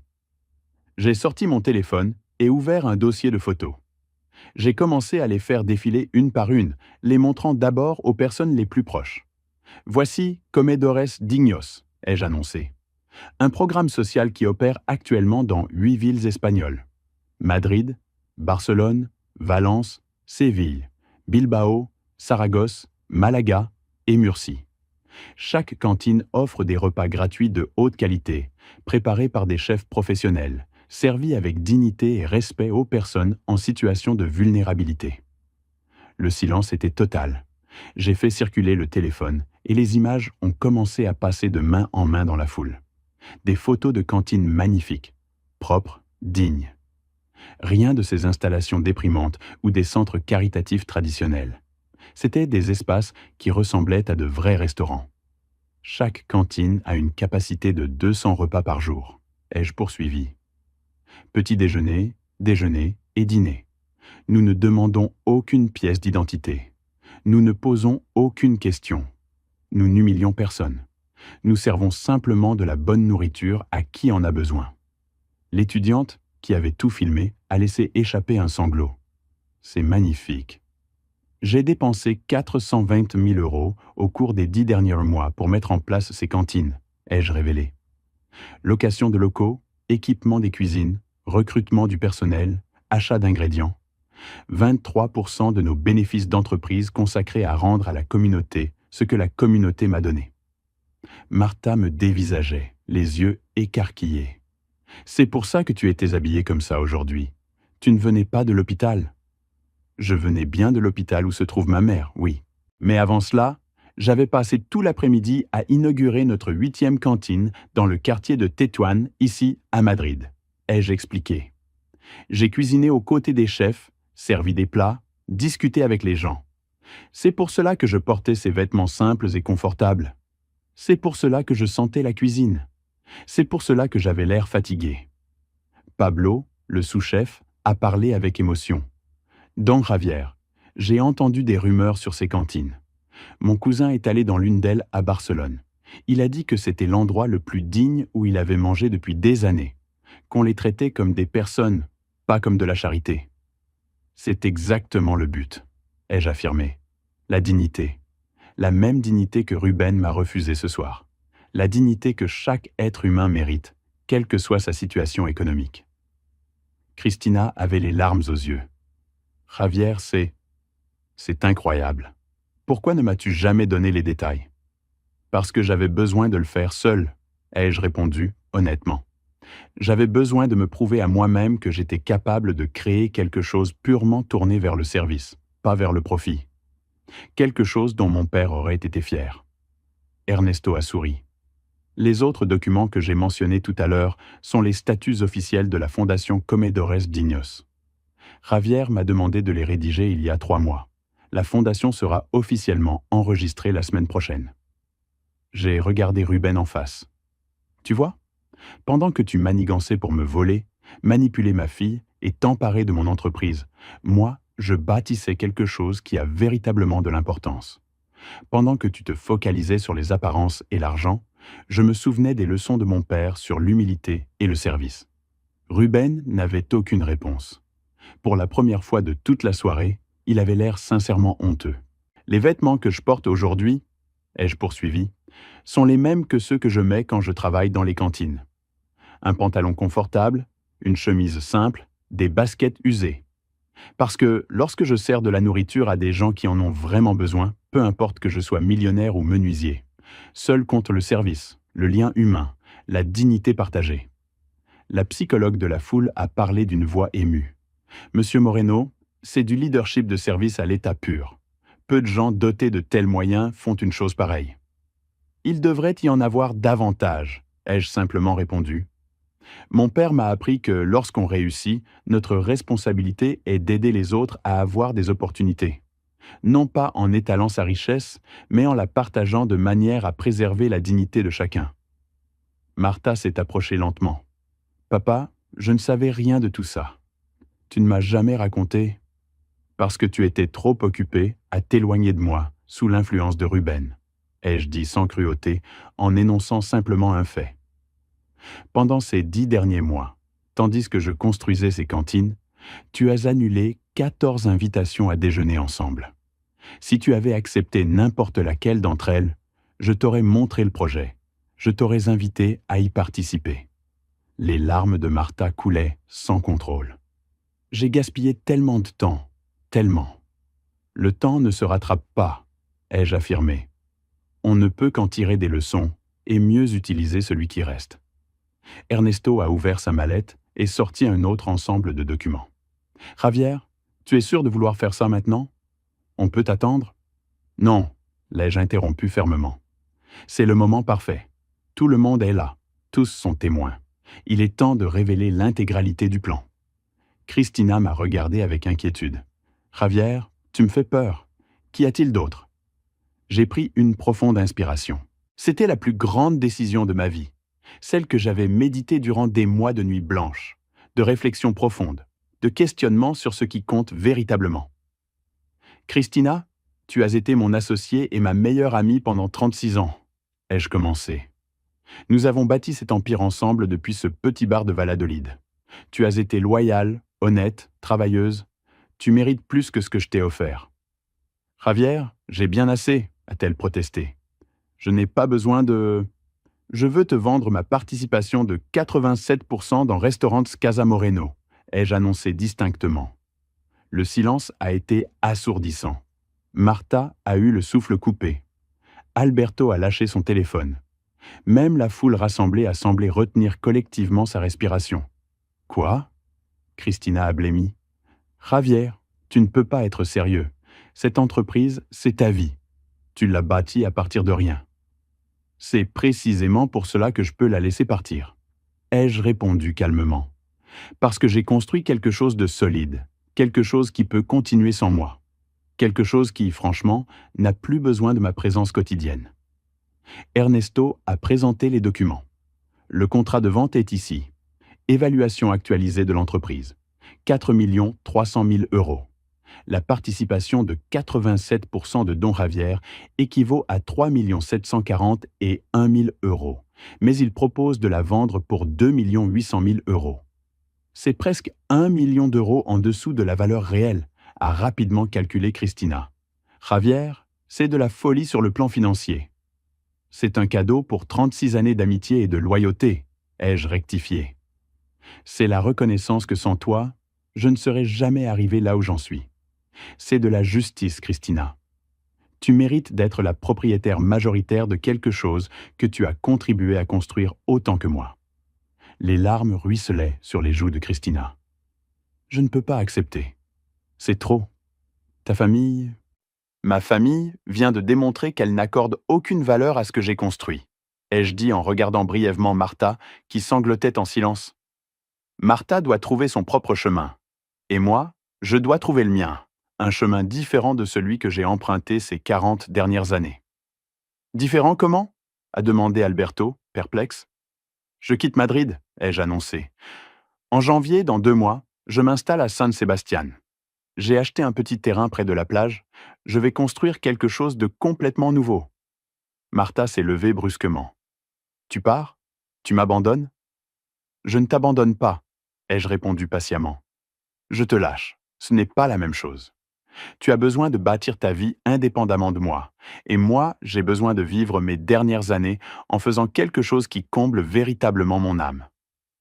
Et qu'est-ce que tu vas faire à San Sébastien? A demandé Christina.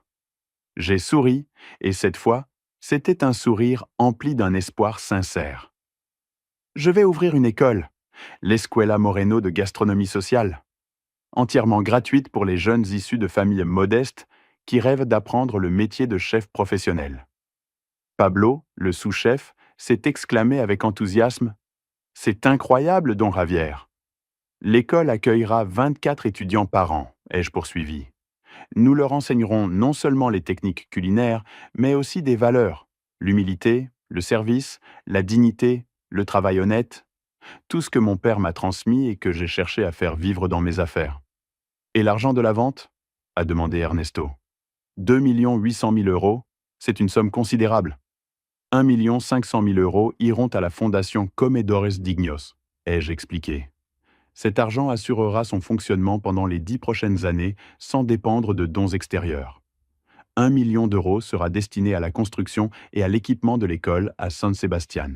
Et les 300 000 euros restants constitueront mon fonds personnel pour vivre modestement le reste de mes jours.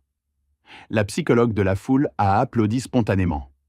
C'est du leadership transformationnel. Vous renoncez au pouvoir pour mieux servir.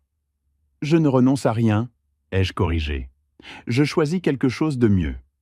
Pendant 40 ans, j'ai construit de la richesse matérielle. Maintenant, je veux construire de la richesse humaine. Je veux former des jeunes qui deviendront d'excellents chefs, mais aussi des personnes de bien. Martha s'est avancée vers moi à pas hésitants. « Papa, je veux venir avec toi. Je veux t'aider avec l'école. S'il te plaît, laisse-moi en faire partie. » Mon cœur s'est brisé en voyant son visage suppliant, mais je savais que ce que je devais faire n'était pas le plus facile, mais le plus juste. « Non, Martha, » ai-je dit gentiment mais fermement. « Tu ne peux pas venir avec moi, pas encore. »« Pourquoi ?» a-t-elle sangloté. « Je veux réparer tout ce que j'ai fait de mal. Je veux réapprendre de toi. Parce que si tu viens avec moi maintenant, tu resteras ma fille protégée, ai-je expliqué. Tu continueras à dépendre de moi, à te cacher sous mon ombre. Tu dois découvrir qui est Martha Moreno Silva quand elle n'a plus le nom de Moreno pour la protéger, quand elle n'a plus l'argent de papa, quand elle n'a plus de relation familiale. Christina a posé sa main sur mon bras. « Javier, tu n'es pas un peu trop dur ?»« Peut-être, ai-je admis. Mais avoir été trop indulgent avec elle pendant 33 ans l'a laissée vulnérable à la manipulation de Ruben. Mon amour mal orienté a failli détruire sa vie. Désormais, mon amour doit être plus sage, même s'il fait plus mal. » J'ai regardé Martha en face. « Tu as 2 mois avant que je ne parte. 2 mois pour trouver un vrai travail, louer un appartement que tu puisses te permettre, apprendre à vivre avec un budget. Si dans 1 an, 12 mois complets, tu démontres que tu peux te débrouiller seul, que tu as construit une vie indépendante fondée sur tes propres efforts, alors tu pourras venir me rendre visite à San Sebastian et nous parlerons de ton avenir. » « 1 année entière ?» a-t-elle demandé d'une voix brisée. « 1 an pour défaire les dégâts de 2 ans de manipulation, ai-je affirmé. 1 an pour découvrir ta vraie force. 1 an pour te prouver, non pas à moi, mais à toi-même, que tu es capable de bien plus que ce que Ruben t'a fait croire. » Monsieur Ramirez est intervenu doucement. « Mademoiselle Moreno, votre père vous fait le cadeau le plus précieux, la possibilité de découvrir qui vous êtes vraiment. Rares sont les pères qui aiment assez pour faire cela. » Ruben, qui était resté muet en encaissant sa destruction complète, a tenté un ultime commentaire venimeux. « Tout cela est très noble, Javier, mais tu détruis ta propre fille par orgueil blessé. »« Ce n'est pas de l'orgueil, » ai-je répondu tranquillement. « C'est de l'amour. L'amour véritable qui exige parfois de lâcher prise pour permettre à l'autre de grandir. Quelque chose que tu ne comprendras jamais, parce que ton amour n'a jamais été que possession et contrôle. » 14 mois plus tard, décembre 2024. San Sebastian m'a accueilli sous une pluie fine le jour de mon arrivée en janvier. J'avais vendu ma participation dans l'entreprise à Christina par acte notarié le 30 décembre 2023. Les 2 800 000 € avaient été distribués exactement comme promis. La fondation, l'école et mon fonds personnel. J'ai acheté une maison modeste, près de la plage d'Ondarreta. 3 chambres, un petit jardin, vue sur la mer. Rien d'ostentatoire. Elle avait coûté 350 000 €, me laissant assez de fonds pour vivre sans souci le reste de ma vie. Pendant 11 mois, j'ai travaillé à la construction de l'école, non pas comme un superviseur distant, mais de mes propres mains.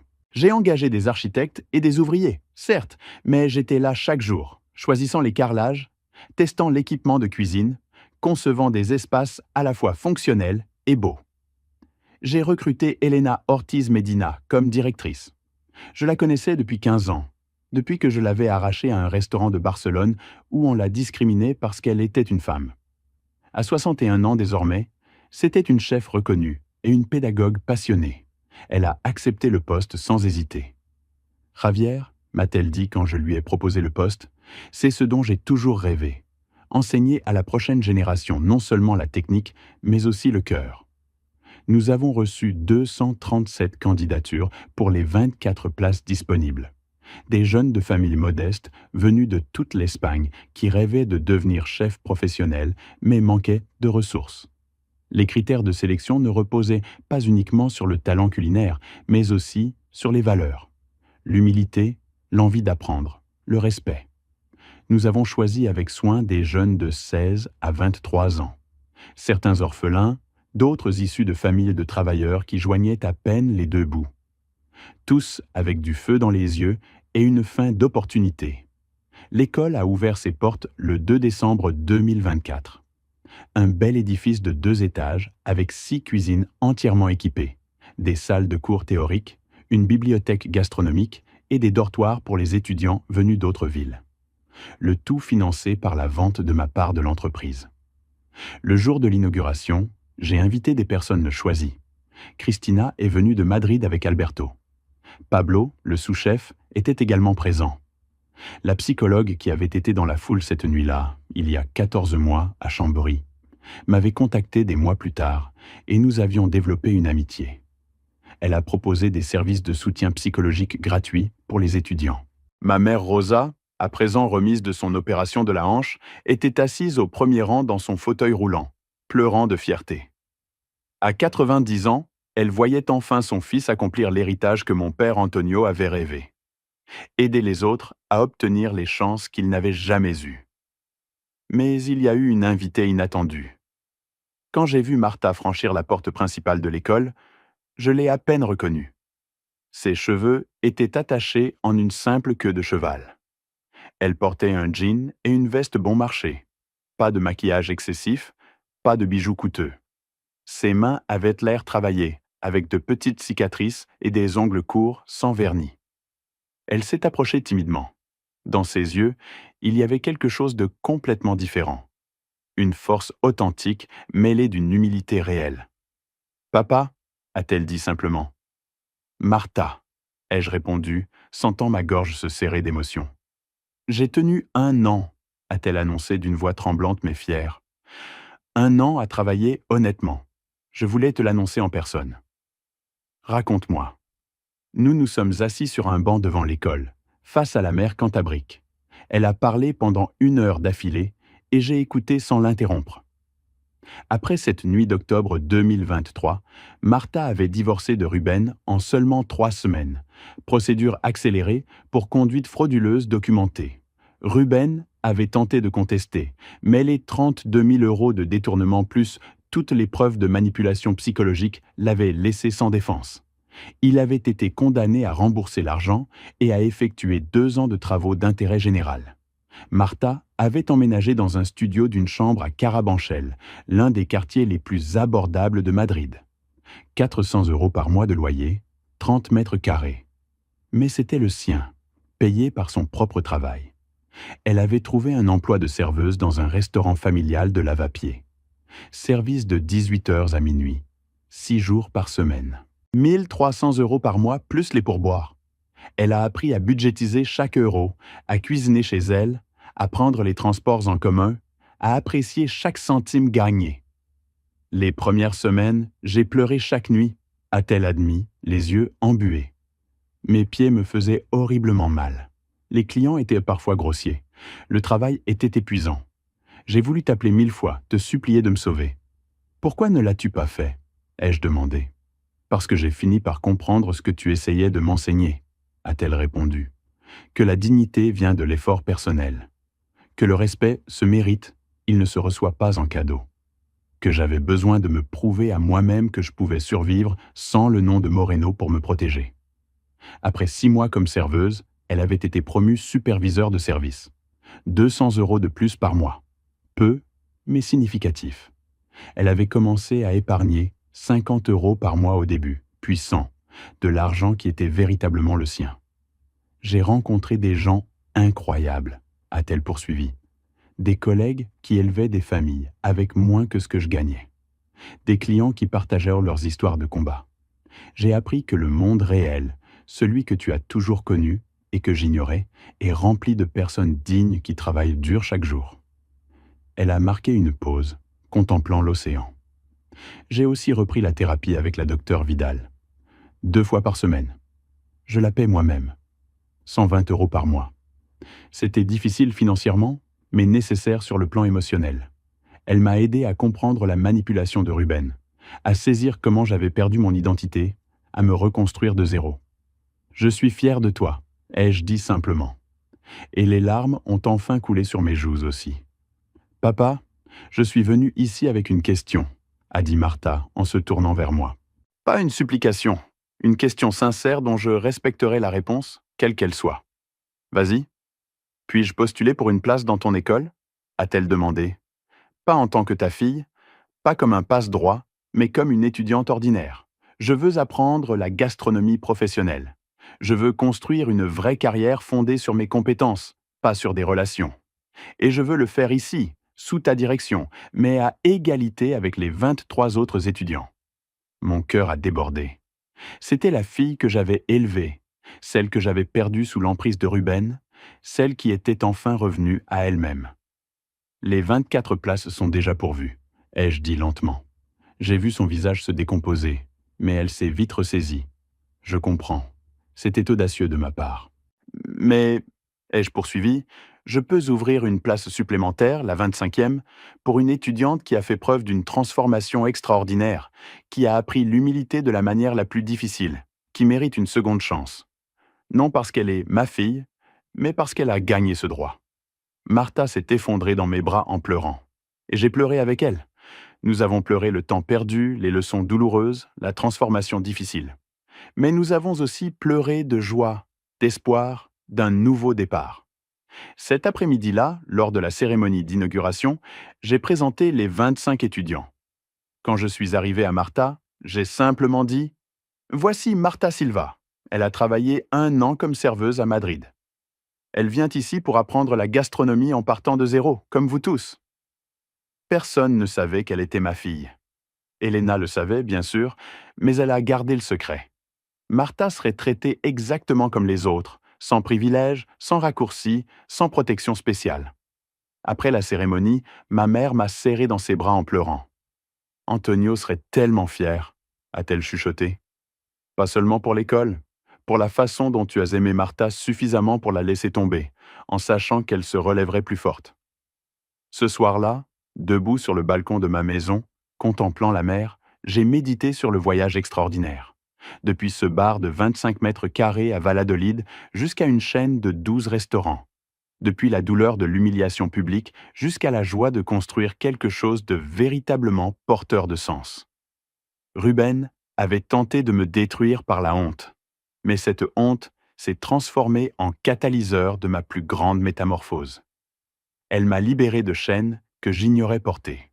Le besoin de reconnaissance familiale, l'attachement au pouvoir entrepreneurial, la peur de lâcher prise. J'ai appris que la véritable richesse ne réside pas dans ce que l'on possède, mais dans ce que l'on est capable de donner. Que la vraie force ne consiste pas à contrôler, mais à libérer. Que l'amour véritable exige parfois une dureté temporaire pour permettre une croissance permanente.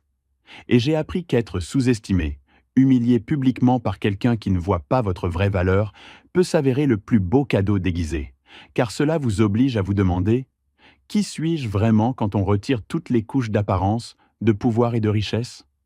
La réponse m'a libéré. Je suis Javier Moreno Alonso, fils d'Antonio le menuisier.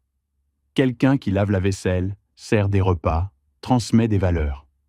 Quelqu'un dont la plus grande œuvre ne sont pas les restaurants qu'il a construits, mais les vies qu'il a touchées, les opportunités qu'il a créées, la dignité qu'il a préservée, la sienne comme celle des autres.